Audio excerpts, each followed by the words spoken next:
Let's chat with Walker Buehler, who threw a kick-ass Instagram bullpen, which was awesome to monitor. First question for you would be how you feeling, but we're going to get to that. How was the All-Star break, man? I know you got back home, and it was probably, I don't know, weirdly relaxing in a way. I'm sure it's almost like, hey, a hard reset moment when you're, playing, but this year was probably a really unique one.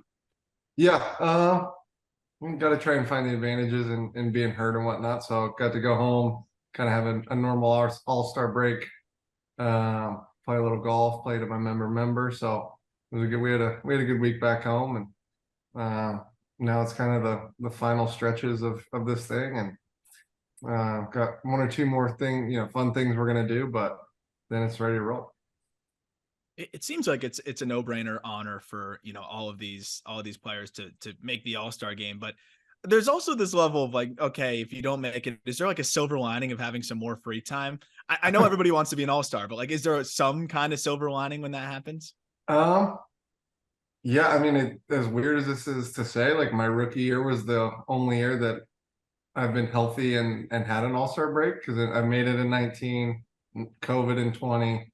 Made it in 21, got hurt last year. So it's been a little while since I kind of got to take a little breather off from it. But, I know even guys that make the All-Star team every year set up a nice little vacation for themselves most of the time, just as kind of an insurance play, I guess. But yeah, it's a cool week regardless of what happens, just because we were playing so many games in so little time, and get to go home and hang out with your family and not go to the ballpark every single day. So yeah, it's a good deal. Those vacations, is it like a Cabo or a Cancun and sleep on a beach chair for 12 hours? Or is it like, that's it? Yeah. I mean, for me, it'll probably always just be go home, but yeah, a lot of guys end up in Cabo, I think.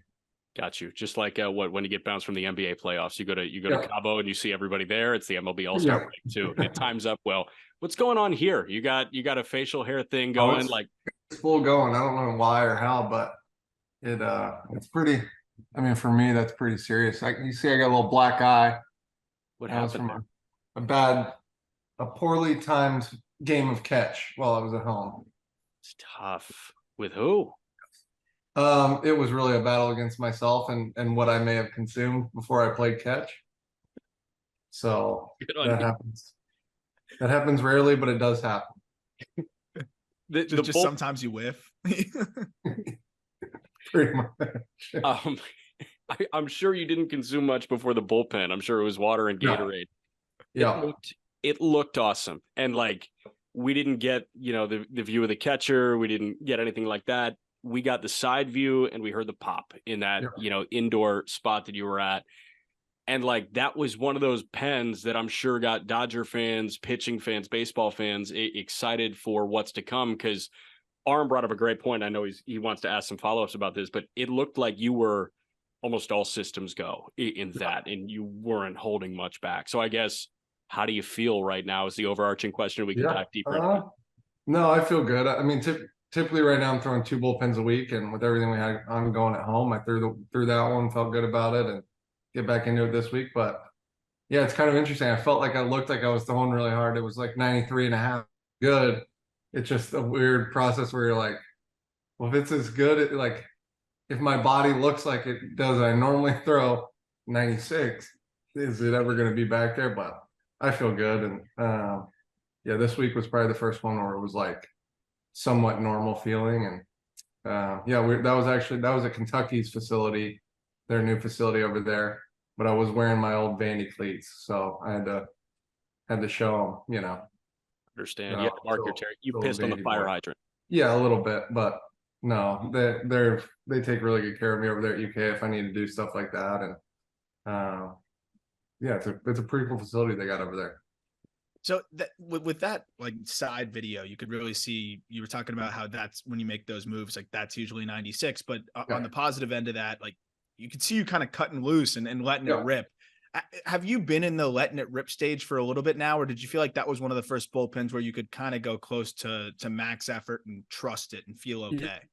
I think there's some sort of intensity buildup, right, that you have to find a way to do. And, part of the tough thing about being hurt relative to being healthy. Like in spring training, you've got 40 pitchers around you and everybody's standing watching each other, and you kind of can get that adrenaline. And early in the season or early in throwing programs, I feel is when my arm feels the most finicky, right? So they had some of their young players over there, and I had a kids that I know pretty well over there stand in. And so I think you kind of get a little bit more of that adrenaline, and stuff kind of starts moving better, but starts feeling better too. So, so we got a couple more bullpens to go, probably 6, I would think, 4 to 6 before I face a hitter. But that one definitely kind of felt a little bit different. Have you started mixing breaking balls in, or is it still fastball exclusive? It's pretty, so I've always liked to throw a lot of like half slope pitches. So I'll throw pitches from halfway up the mound. So I'm throwing breaking balls on the half slope, but not on the full slope yet.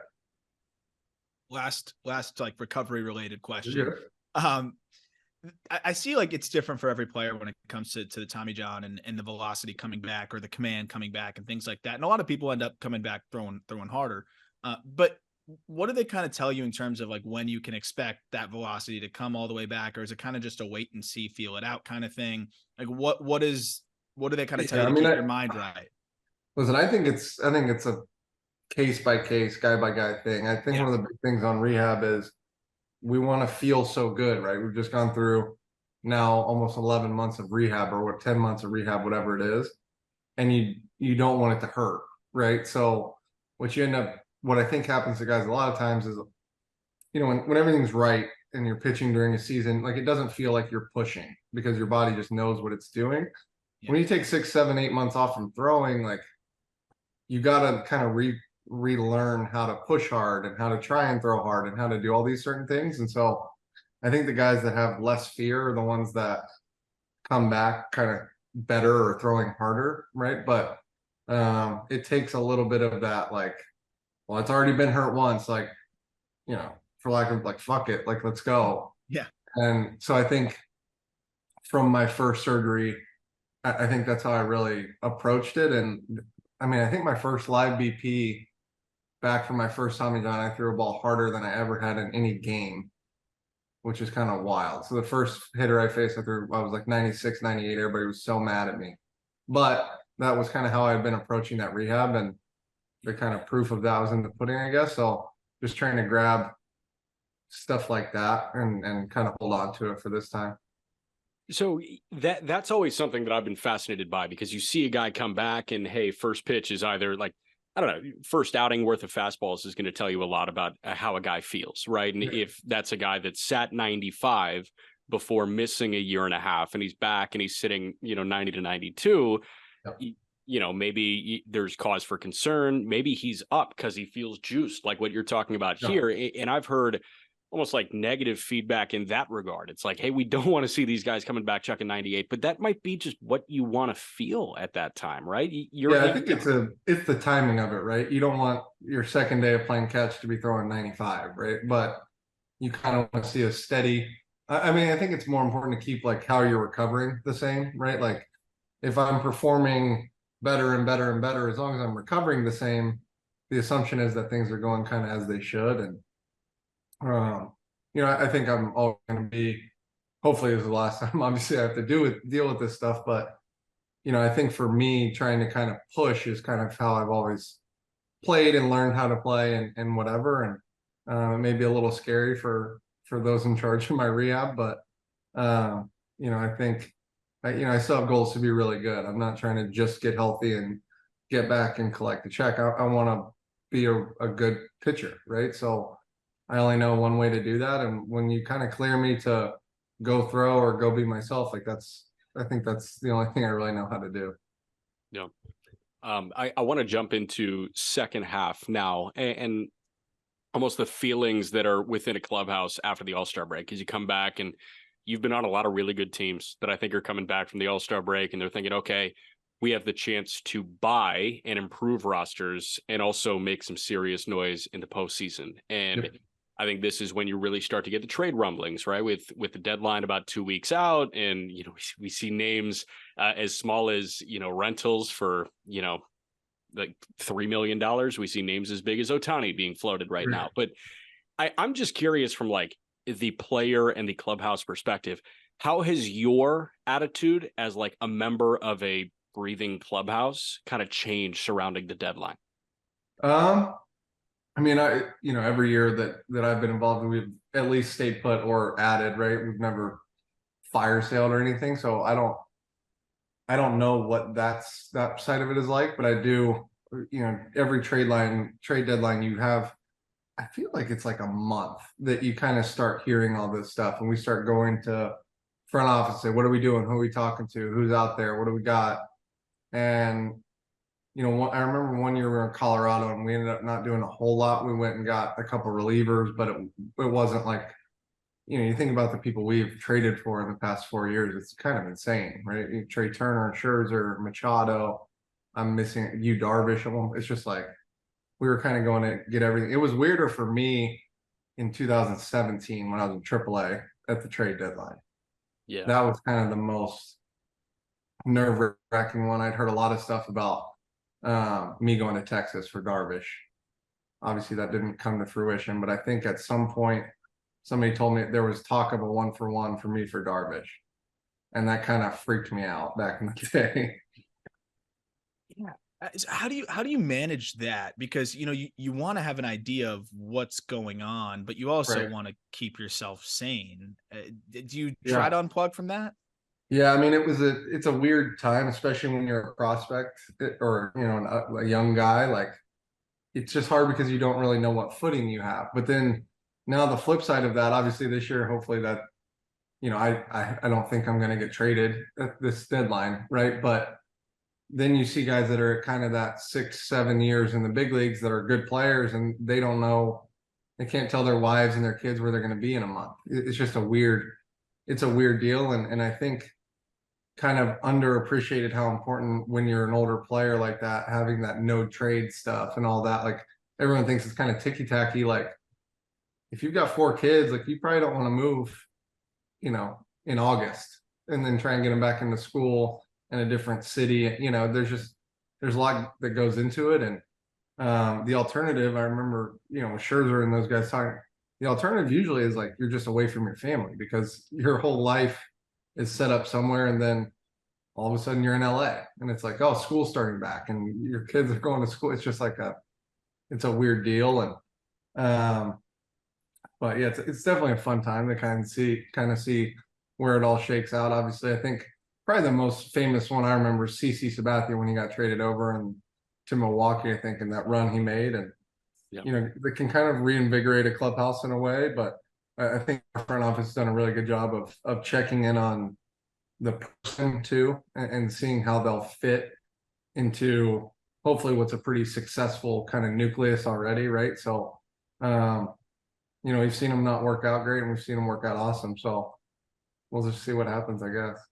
I want to revisit the human element in a moment, but I think you bring up a really interesting point because, you see some trades that are made, quote unquote, between the margins, and like they're not the big fish. Jock Peterson was acquired by Atlanta for Bryce Ball, who's now out of the Cubs system at this point.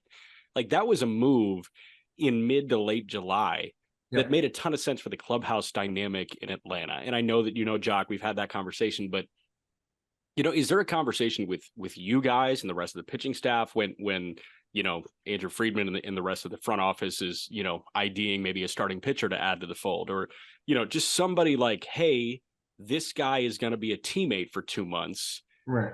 Is he going to fit in well? Is that a conversation that he'll have with you guys? Yeah. I mean, I think the interesting thing is in LA, at least earlier in my career, we had so many homegrown players and guys that all came up together that we could have guesses on, we won't like this guy or we like this guy. Well, not many guys have played with him, right? But you get on some of these teams and go, no, like, I don't know who in Atlanta may have played with Jock, right? But no, Jock's awesome. Like, that worked. Like, so that's where it kind of got a little weird for you. Don't really know who these guys are much outside of Kirsch meeting them in an all-star game, right? And his read, like, but that was it. That was kind of what it was for a while. And whoever else had been, that's like the only chance you get to really meet these guys. Or if you've gone on, a Nike trip or something, but it's not like we all kind of grew up together in the game, but you just don't know a lot of these guys. And so, I mean, I think it's hugely important, especially where with our team, we've been so homegrown. And we've probably been the most aggressive at the trade deadline. So I think it's an advantage for us because the assumption is that our clubhouse can kind of withstand. I'm not saying it's anything bad or anybody that we've gotten. It's just like it's a new thing. You're trying to relearn sometimes 2, 3, 4 guys that are going to be huge parts of your team at the most crucial part of the season, right? And so kind of the old like figure out who you want in your bunker with you, right? And so when it happens this late in the year, it's kind of hard. But as I said, we've kind of seen how good those guys can be when they get in a new environment or have been on a bad team or a middling team and, you know, come to our team at the head of a division with, you know, one goal kind of thing. It can kind of change their perspective a little bit too. And you start seeing guys really start to perform. Can you take us through maybe just the way that some players may approach the deadline? Because especially in a spot where, you know, you're most likely not getting moved, you just want to see your team get better. And, you know, your team's probably going to do some fun things. Are you kind of surveying the same way fans do on Twitter? Or are you just kind of waiting for, you know, maybe an agent to let you know what's going on? Like, what's the deadline like for an established player? I still think it's hard for me to hear you say established player. That's still such a weird thing for me, but I have gone through this thing a couple of times. I guess you do talk to your agent, especially I'm with Excel and we have a lot of players kind of around. And so you'll I'll call Casey probably once in the trade deadline and like, hey, what are you hearing? What's real? Because a lot of this stuff is smoke screens that goes kind of all over the place. And so then we'll go to our agents and then I will go to the front office and ask them what's real. What do we actually, you know, a lot of times there's been a lot of Dodgers linked to that. The moment I saw it and asked our front office, it's like, yeah, no, we're not going. Like, but you know, you're trying to create value and leverage and stuff like that. So I get what they're doing. And you can also link the Dodgers to any star and it'll work. Right. And it's like, where does that come from? Who actually, you know, whatever. But it's interesting for me because a lot of the guys that are so, you know, rentals this year are guys that I kind of came up like maybe a few months or a year after that I know well. Like Lucas Giolito, I know pretty well. So it's different when it's like, you know, a couple of years back, it's like I didn't know any of these people personally at all. They're like the guys that I grew up watching, we're going to go trade for them, right? But now it's like guys that I know, they were drafted the same year as me or, you know, same year as high school of me, whatever. We're all kind of the same group. And so I think this year is probably going to be the most exciting for me, even though I'm not really a part of it yet. But just knowing like certain guys like that could be moved and knowing our team does make big moves, it's pretty exciting. So one of our favorite Twitter phrases is shown interest in. This team has reportedly shown interest in this guy because it means nothing. And we like it in free agency too, where it's like, apparently, you know, so-and-so is interested in Shohei Ohtani. Yes, same. Yeah. We too are interested in Shohei Ohtani. Is there like any, you know, like buzzword or phrase that you hear and you're just like, come on now, like that has zero validity to it? Yeah, checked in on, you'll see. Yeah, checked in on. You know, you kind of, I only think any of this stuff kind of, not that it is getting serious just because you see it on Twitter, but when they start talking about like the ranges of prospects is when I kind of start thinking, oh, it's going to be 3 top 100 guys or, you know, like Ohtani, I've seen that online. It's like going to start with 3 top 100 prospects. It's like, yeah, like he's probably the best baseball player in the world. But if you get him for 2 months, like, is that worth up to 21 years of service of 3 good players? Like the pricing on it has gotten pretty wild. And you know, even in Washington, the package we gave Washington for Scherzer and Trey, like Josiah Gray made the All-Star team this year. Like we've had a lot of hurt starting. Already extended Ruiz. Yep. Yeah. Right. We've had a lot of, so you start playing all the scenarios and whatnot. And yeah, it's just kind of, it's hard to like value. I don't, plus you got to think about the salary too. Like if you can control a player for 7 years and you give him 30 million over those 7, if he's a really good player, right? versus paying another guy $12 million for 2 months.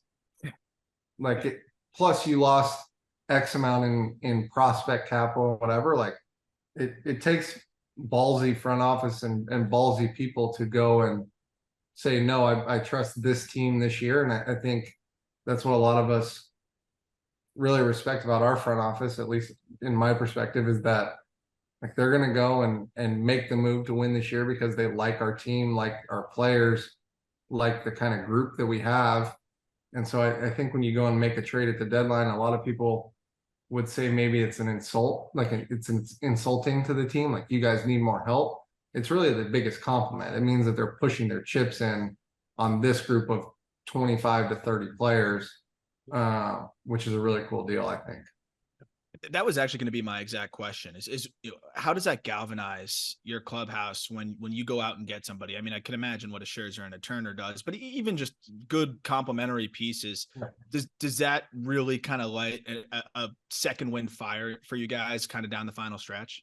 Yeah, I think it can. I think I've always told Friedman or the front office and everybody, like, just go get us like grown men, because there's something different about giving a guy the ball in the 7th inning when you came out of a game and this guy's in his 11th year in the big leagues. Nothing against young players, and we've had a lot of young relievers and young players do some really, really good things in the playoffs, but there's a calm that comes with he just got hurt like a Daniel Hudson that's been around, and it's not gonna freak him out. And the younger guy may be more talented and may be better, but I remember my rookie year, we traded for Ryan Madsen. It was like, oh, like that guy can go get outs in the playoffs. Like, that. It's assumed. How good is he right now? Is he the same Ryan Madsen that he was 3 years earlier? We don't know, but that name is still on the back of the jersey, and he's still been there, right? And I think you see a lot of times that's the last piece that organizations will add before a season, right? Huddy's left us and signed with Washington. He gets the last out the next year or the year after, whatever it was, right? Yeah. Like there's a value in that, and a kind of a calm that comes with that I think can be really good for a team. And I think it's the same thing when you've got a guy that plays on the bench. We traded for Brian Dozier. He wasn't the exact same player that he was 2 years earlier. He hit like 40 homers. But if you're a left-handed reliever, you felt pretty good about Brian Dozier pinch hitting, right? Same with David Freese. There's this thing that comes with that, and like a pro's pro, I think is such a huge addition. And you see moves that are made that are like huge ticket, and they will help teams that go to the World Series, win the World Series. But I'm going to go back to the 2021 Braves, where they just totally remodeled their outfield at the deadline. Yep. And they did it with 4 different guys, and they won the World Series by getting those complementary pieces. So, yep. Like you want grown men to share a clubhouse with, and you just mentioned some awesome names there. Anybody else, big ticket or like complementary pieces that you feel like almost gave the LA Dodgers as a collective that, extra kick in the ass to finish the regular season really strong? I mean, you think about the 4 shortstops that I've played with in my career, like that's kind of Corey Seager, Machado, Trey Turner, the guys we have now. I mean, Mookie Betts is a $300 million guy playing shortstop half the time with us, right? So, played with probably 3 or 4 of the top 15 contracts ever in baseball. Like, yeah. And 2 of those guys we went and traded for, and then you put Max Scherzer in that list, and Darby. You're adding these like established, annually really, really good players. Plus, then we've gone and got the complimentary piece. I mean, I don't think we lost in 2019, but I don't think people remember how big having Adam Kolarek was for us against Washington, because nobody could get Juan Soto out, and he came in and got Soto out 2 or 3 times in that series, and like that wasn't the Manny Machado trade and all over everything, right? But like he wasn't in our organization. We went and got him. There was one guy that we really had to shut down to give ourselves a chance to win that series. They had a really good team, but it was like the Juan Soto show, and Kolarek ran right through him. It probably got us to a certain point in that series that maybe we wouldn't have. Yeah.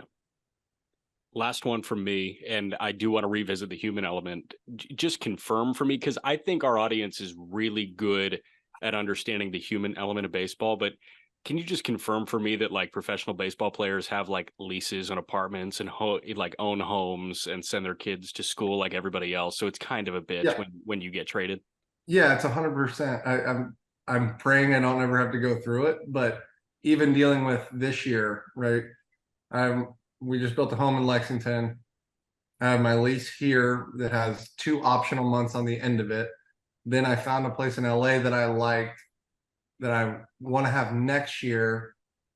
So in August, I will have 2 leases and a mortgage, and I will have to extend the lease.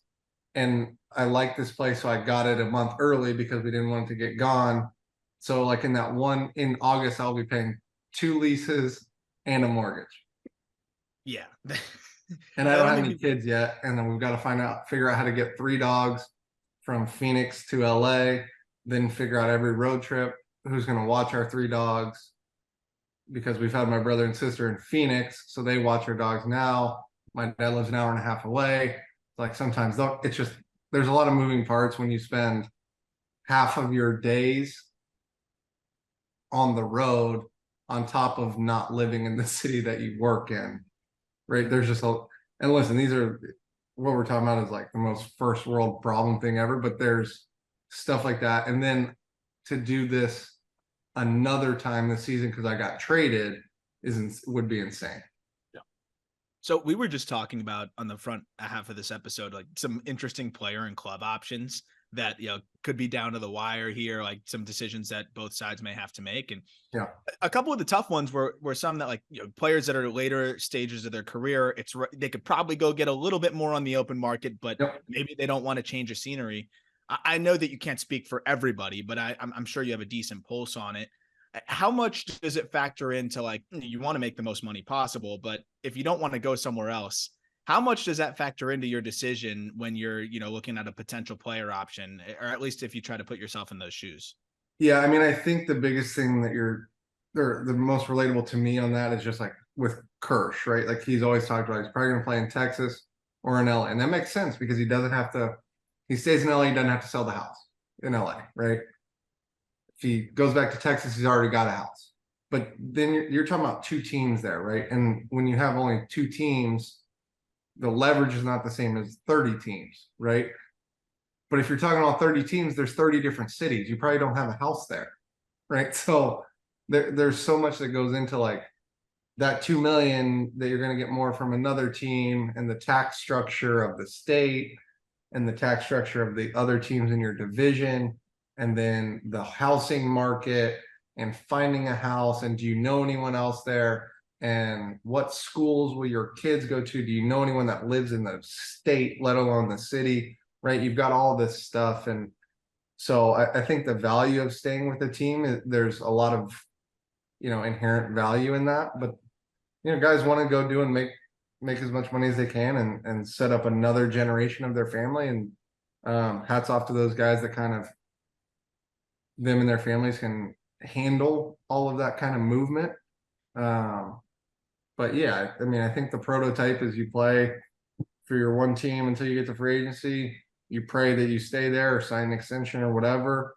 And if not, you go to your second team and kind of finish out your career there. And I think that's the prototype that's kind of been laid out. But now with guys getting these second and third contracts, that's going to change. You look at Scherzer and Verlander and these guys that, talent wise and performance wise were very much,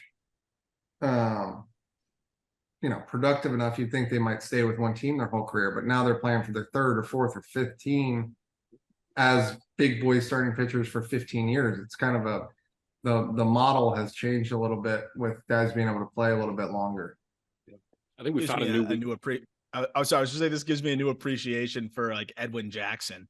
Yes. Right. Switching 14 cities through the years. Like that guy just must have been numb to it. And a couple of them twice, right? Yeah. Are you playing Immaculate Grid? Are you doing that? I'm not, no. Okay. It's fun. I recommend.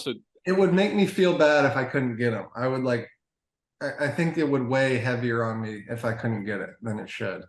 Fair. It's like, hey, I don't know ball, but yes, you do. It's one of those. Right. Yeah, I don't know. I think we found a new weekly segment too, housing market talk with Walker Buehler, which is going to be great. So in on that. You're the man. DeAndre Hopkins in Tennessee. How do we feel about it? I'm surprised. It's kind of where receivers go to die, but I'm not mad about it. The Bengals are my team, but I've always kind of watched the Titans. Yeah, I mean, I would have liked to see him in Cincy. We didn't need him in Cincy, really. But we'll see how it goes down there. Have you thought about going with the apparel similar to Burrow? Like, have you thought about, some of the glasses that he wears? Like, I know he's a big vest guy too. No, Bobby's handling that side of it for us.